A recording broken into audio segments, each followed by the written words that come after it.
Welcome to this edition of The Forum. I'm your host, Sheila Evans. Here on The Forum, we highlight interesting and important achievements, programs, and events within our school system and community. Today's show is no exception. Things get underway with Lisa Dello, who will give us a preview of this year's Best Foot Forward. It's an incredible show that's coming up in March. Then Carmen Sidbury and Katie Martin stop by to talk to us about this year's Science Olympiad at UNCW. Science Olympiad is a team competition in which students compete in events pertaining to various scientific disciplines, including earth science, biology, chemistry, physics, and engineering. And finally, Noble Middle School teacher Jeremy Matthews will tell us about his ukulele and guitar lessons that he's offering to teachers and staff this year. It's another great edition of The Forum, so stick around. We'll get right back with our guests right after this short break. WomenHeart is in a race to save lives. Heart disease is the #1 killer of women. It's 80% preventable if you know the facts. Millions of women are living with or at risk of different types of heart disease, like AFib, which is a type of irregular heartbeat.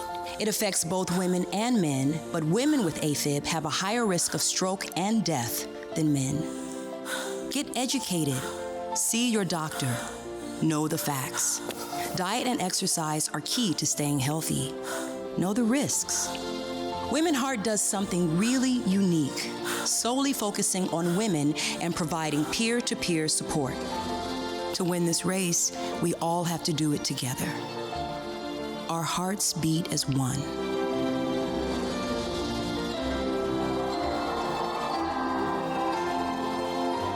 To learn more, visit WomenHeart.org.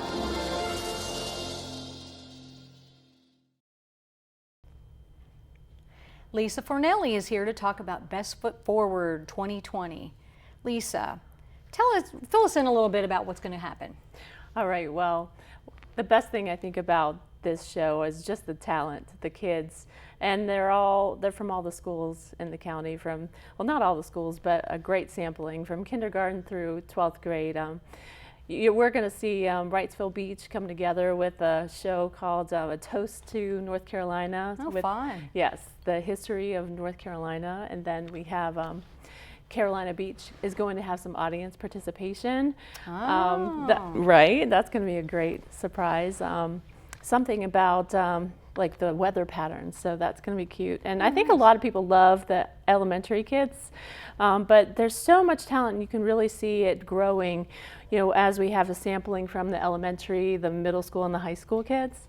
And really, Williston and Holly Shelter are bringing it with their strings programs. Oh, nice. But it's not just that. They have their choirs, and then they have a great choreography too. So, but I think what is really nice is our high schools just... I love watching the high schoolers. It's so neat because they have really developed their talents throughout the years. Like Hoggard is doing something different. They have a tap show. It's a solo performance. Oh. And two of our high schools are just bringing a cappella choirs. Oh, interesting. And Ashley, what I love about Ashley, and they've done this for the past 2 shows in a row, they bring all of their programs together, and they are doing a piece from one of my favorite movies, The Greatest Showman. They're doing This Is Me. Oh. So I think it's going to be a great show this year. Well, I don't think, I know it's going to be great. And when is it? It is Friday, March 13th. So, but you got to make sure you get tickets early because they are always sold out, and tickets are already on sale. So they will sell out for sure. Okay, and how do people get tickets? So they are already on sale. Okay. They are online through the Wilson Center. Okay. So you can just Google it, or they can go get them at the box office. And it's open Monday through Friday, 2 to 6. So they can get them now because they went on sale on Monday. So it's a great time it's a great outing. It's awesome for the whole county. And this is, it's a great thing that you shouldn't miss it. I mean, we've been doing this now for 30 years. Yeah. Last is this year, the 30th year? It's the 31st year. Okay. So last year was the 30th anniversary that we did this, and it just keeps getting better and better, I think, in my opinion. Oh, that's right. There was a... we had the montage. Look back. Yeah, montage. Look back. That's funny.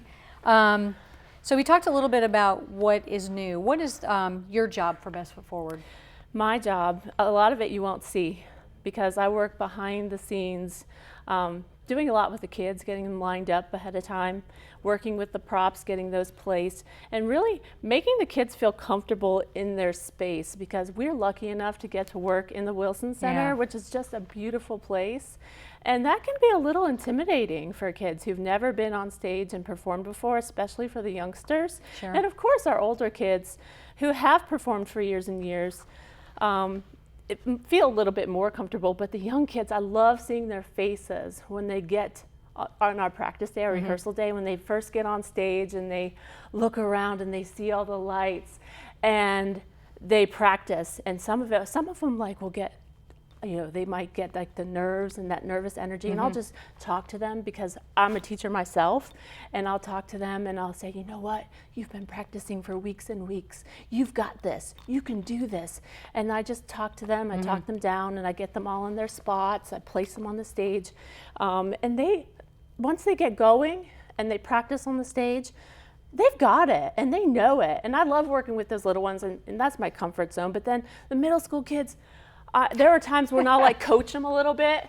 I remember, not last year, I think it was last year, I remember this kid who had a job where he had to call out, he had this job as a monster, and he was just marching across the stage and we couldn't hear his voice. And so I got up there and I coached him. I said, we can't hear you. You need to stomp across that stage. We need to hear you. And so I taught him how to do that. And it was amazing. His whole face just changed and light up. And the other thing that I do is, obviously make sure that their props are set up and ready. And I give that final okay to go so that you guys can all see the show. But there's so many people behind the scenes that are working on those lights and working on the sounds and the projections. But I also make the slideshow that you all see before, that's playing in the background. But that's like one of my favorite places to be, is in the background. I don't necessarily need to. I used to perform a lot, but I like to be in the background now with all the kids. Well, they need you. It's super fun. So Lisa, why do you think it's important for the students in the community to even have Best Foot Forward? Well, I think a lot of times we put a lot of emphasis on test scores and performing and making sure their students make growth. As a teacher myself, I've seen that. But having been a part of this for many years, Jackie Booth, the arts director, brought me on board a few years ago because I had a talent show at my school that I started about 15 years ago. And it was so important for me to do that with my students because they need an outlet for their passions, for their talents.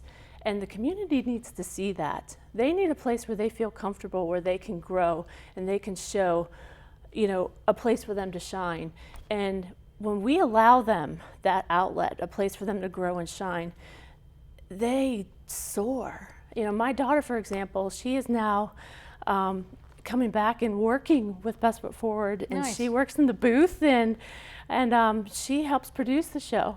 And she has been a major beneficiary of the arts in every single way I can possibly imagine. She's been involved from third grade on, not only in music and drama, but she used to be so shy, and now she can go in and command an entire room. Nice. And I can't tell you, the arts are at work, how many people benefit from the arts. That's just one story, but I've seen my own students in the classroom come back who once used to be shy, but now no more. Yeah, it's an amazing thing. And one quick question, DVDs. Oh my gosh. Well, it's going to be pre-recorded by New Hanover County. They can buy them in cash the night of the show, but they can also pre-order them on the K-12 website. Y'all have made it easy. I hope so. Get tickets now. Yeah. Because they're on sale. Yeah. And the show is March 13th. Yes, Very absolutely. Good. Okay, Lisa, thanks for coming on and giving us all pleasure. the details. Yeah. We'll be back in a few minutes right after these messages. Thank you.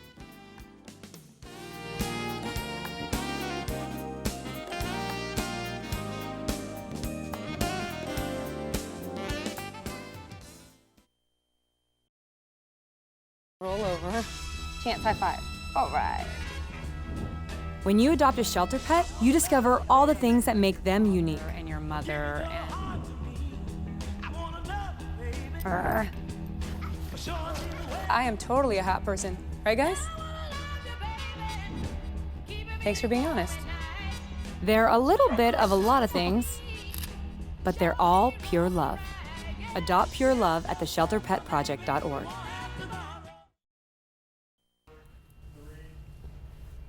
I am joined by two ladies that are here today to talk about Science Olympiad. To my close left, I have Carmen Sidbury, and to my far left, I have Catherine Martin. And we're going to pick on Carmen first. Tell us what Science Olympiad is. So Science Olympiad is kind of like, might think of the Olympics for math and science, budding scientists, where they showcase their talents, their analytical skills, and problem-solving skills. Kind of in a tournament format. They work like maybe most of the year in practicing how to get through a certain event, like for instance building gliders by hand with very much finesse with balsam wood and just the right amount of glue in the right places to ensure you create perfect drag and all those good things. But it's really an exciting time to see our young people, to think about, they're going to be our future scientists and engineers or leaders and really great citizens. But it is a tournament, and folks bring their A game and look to, take home the medals at the end of the day. Nice. And Catherine, can you share with us when and where it's going to be held? Yes, so the tournament this year is at UNCW. We use many of the facilities on campus, many of the buildings in the outside areas. It's actually going to be March 7th. It's all day, and we will have many middle school and high schools represented at the tournament. Probably over 1,000 students altogether. Nice, all in the science world. What counties take part in Science Olympiad? Good question, and might lean on Catherine here, who's a seasoned veteran at this, but we have Pender, Brunswick, of course New Hanover. Occasionally we have some schools from Columbus County that join us, I believe, and we also have some homeschool groups and some of our private schools, as well as a few of the charter schools in the area. They all have teams that they bring to compete that day, so it's pretty exciting. Great. What are some of the more popular events? So I think, of course, in Trask is where a lot of the public viewing types of events are held. So like the glider is one that just really fascinates folks that once it gets going up in the rafters of Trask. And I mean, it can go on for many, many minutes. I think that's a really exciting one. And then the Sounds of Music, which is not something open to the public, but it's an event that some of our students really showcase their skills in that area. And I really think it also speaks to the balance. It's the science, it's the analytical stuff, but it's also the holistic development of young people that we get to see showcased at Science Olympiad. And in the case of young people, very often it's working as a team and getting along. Oh, yes. That's a big part of it. Yeah. And really, kind of honing in on, as a team, what's going to be your strength, what do you bring? But as a team, as a collective, they really come together and do some really exciting stuff, probably that really culminates at the event. Yeah. Very good. Katie, can you share with us what some of the new events are? Oh gosh, new events. Carmen might have to tell me what the newer ones are. See, look at this teamwork. She's leaning on you, you're leaning on her. And to me, and I'm relatively new in this role, but I am just in awe of the camaraderie, the partnership that we see exhibited in both with New Hanover County Schools and of course UNCW, our faculty and staff, and the hundreds of volunteers that come into this event. But back to the new events, I think one exciting one is Game On, which is going to be where students will be given a charge of developing a game with some theme or something. They don't know that yet, but they're going to showcase their skills in being able to do that on the fly with their team. I think another one, Detector Builder, is one where they're building a kind of a homemade thermometer and really coming in to showcase how accurate it is based on some given temperatures that the activity leaders will know. So it runs the range, but those two new ones, are where we're thinking about, it's new for us this year, in ensuring that we're set up with our leaders and our facilities to be able to, put on a good event for the students. Sure. Now, a lot of these that we're talking about are hands-on. Do they still have some of the tests that they can take? Yes, so the Write It, Do It, the Rhodes Scholar, and even for some of the hands-on, it's a combination of hands-on and an actual test to test their content knowledge as well. So yeah, there is you're going to showcase the whole person in bringing both the hands-on skills, but also the knowledge that they I think have. that's what I liked most about the competition. You'll probably agree is that if I'm a good test taker, if I'm good at working individually by myself on a certain topic, astronomy or whatever it might be, I can excel. There's probably an event for me. If I like teamwork, there's station activities, and then if I like the engineering, there's really a place for a lot of different types of students, which is one of the best things about it, because we've got about 20 events, so there's a wide range for students to choose from. Yeah. Very good. And why do you think that student participation is so important? Well, I think, as you've mentioned, the team building, and I think if we think about the world that they're going to enter, some of the problems that we're trying to find solutions for really require you to bring both your analytical skills, your social skills, but being able also to stick with it, and they're developing skills, I think, that will lend well to them as they develop into adults and great citizens for our state and actually for our world, I think. Agreed. So Saturday, March 7th, you said that there are activities that people could watch at Trask Coliseum. What time would that start? So the events kick off at 8:30, Okay. and then there's an awards ceremony that begins at 4. So full day of activities. So if you want to come see some fun, start at 8 o'clock. Yeah. Yes? Yes. Okay. Come at 8 to get your good parking space. Yeah. Katie and Carmen, thanks so much for joining us, and I'll be back in a few minutes right after these messages. Good deal.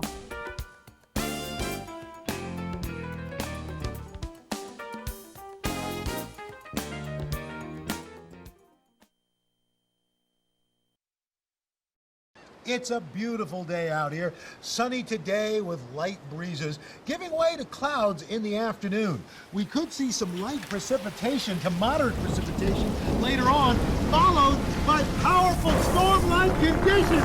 90 miles per hour winds are expected. Authorities are asking everyone, stay indoors. Come on, that's it. Let's go.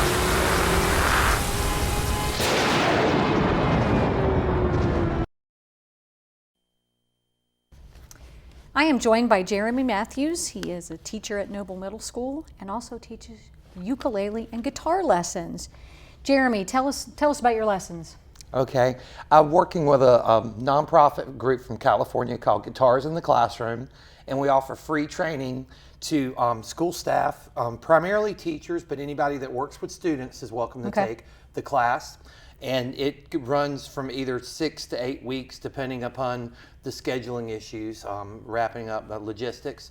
And teachers who take the class, or participants who take the class, can learn basic skills on ukulele or guitar, and I also help with them with songwriting skills to change a song's lyrics, like a song you already may know, to suit their lesson plans. So if they're teaching U.S. history, we could write a song about Watergate or the Civil War or whatever. Interesting. Yeah. Now, where do these lessons happen? Currently, this year I'll be teaching them at Noble Middle School. Okay. But in past years, I've done them at Gregory Elementary and Anderson Elementary. Every couple of years, I try to change the location so it's easier. Nice. For some people, depending on where they work and where they live. How long have you been doing this? I had to ask the founder because, and she told me today in April it will be 10 years. Oh, wow. Yeah. Wow. Now, have you had some people all 10 years? No, I've had some people repeat the classes, Okay. and there's 4 levels. I've taught 2 of the levels, and I've had some people take both levels, and I've had some people repeat the class, but I have not had the same person for 10 years. Do you teach the lessons concurrent, or do you do ukulele for a while and then guitar? What's When that I look first like? started, we were just doing guitar, Okay. and then a few years later, maybe 5 years ago, we started incorporating ukuleles also. So I give the teachers or the participants a choice if they could learn ukulele or they could learn guitar.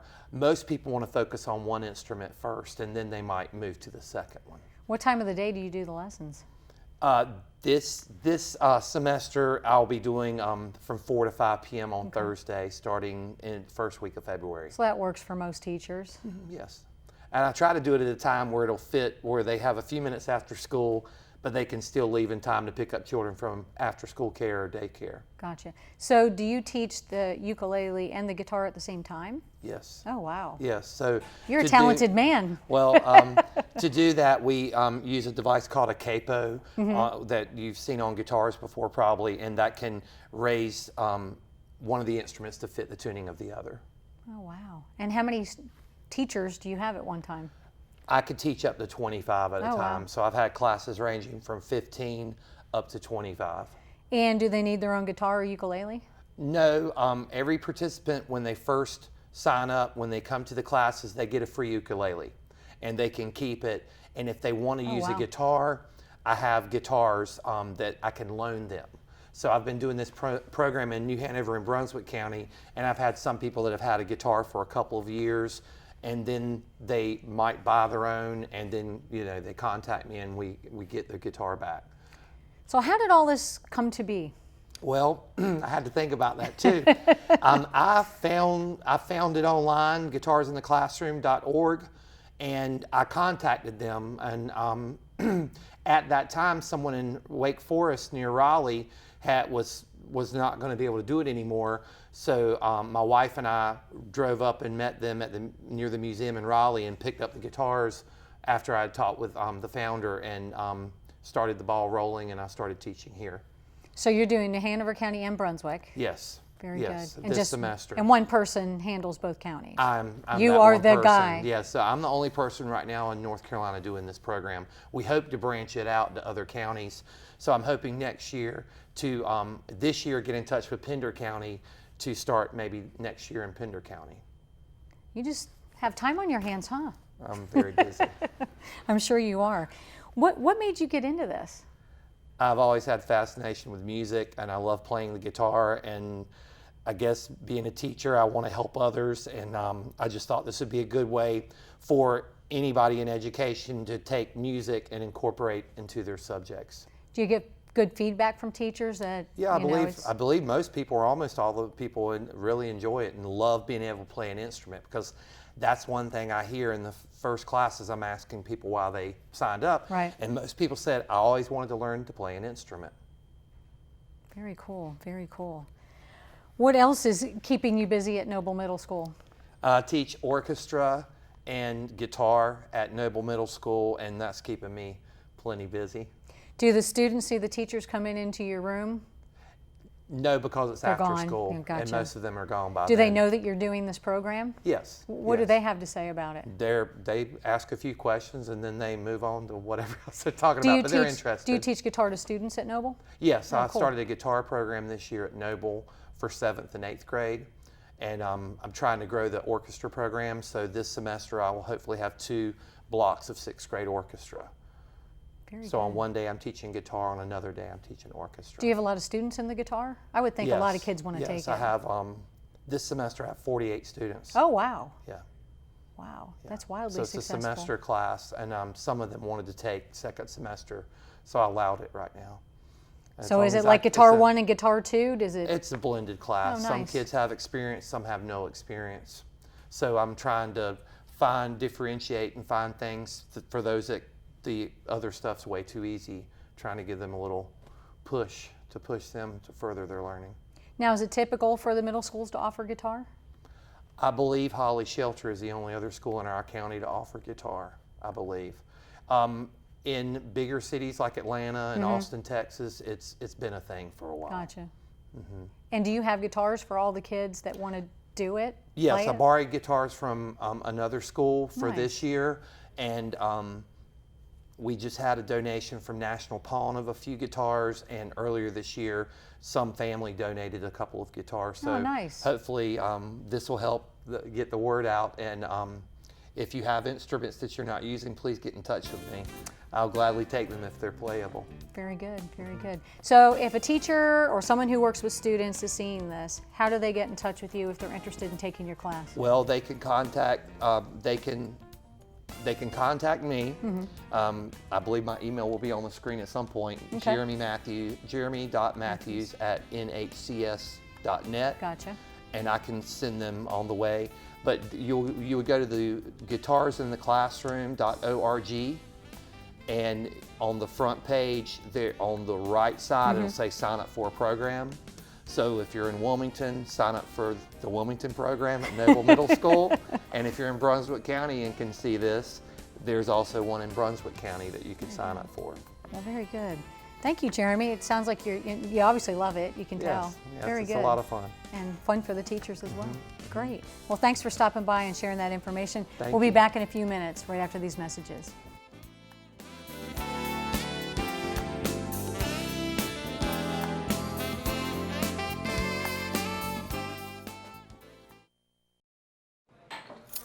What do you think you're doing, Kevin? Was just gonna drive home. There are several warning signs present that you shouldn't be driving. Like hearing voices? Like your text-to-emoji ratio? Oh man, the selfies. Selfie, nailed it. We all have warning signs that let us know that we're probably not okay to drive. Mine is pretending to be your subconscious. Craig, come on man, let's split a ride home.